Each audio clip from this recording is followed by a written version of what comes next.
Seorang pria di penjara setiap hari minum air ledeng yang disaring. Tapi anehnya, ia tak pernah buang air kecil. Bahkan setetes pun ia tahan. Hingga suatu hari ketika kepala penjara melakukan inspeksi, pria itu pura-pura muntah hebat di hadapannya. Sang kepala panik menariknya ke ruang medis.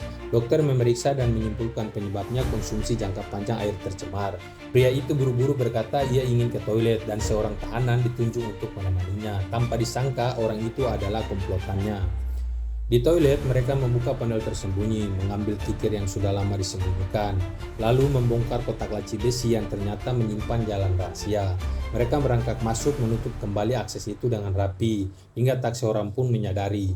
Perjalanan membawa mereka ke gudang alat. Di sana mereka memanfaatkan papan kayu yang kemudian digantung di bawah truk pengangkut barang. Ruang sempit itu cukup menampung 2 orang dan papan kayu menyamarkan pandangan dari cermin pemeriksa.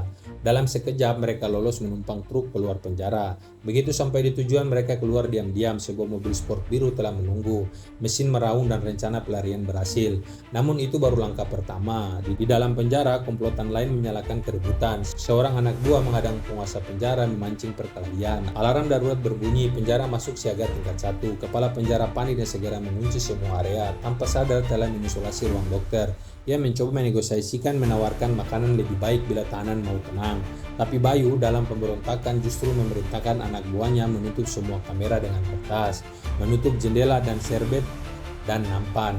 Kepala penjara akhirnya buta terhadap apa yang terjadi di dalam. Tujuan mereka jelas, memberi waktu bagi Ardi, otak utama, untuk kembali ke penjara seolah memiliki alibi. Dengan begitu ia bisa melancarkan rencana yang jauh lebih besar, merampok berangkas uang perlombaan balap dunia. Berangkas itu super ketat, uang miliaran disalurkan melalui bawah tanah sebelum akhirnya diangkut keluar. Namun Ardi, mantan agen rahasia, sudah menyiapkan ide brilian.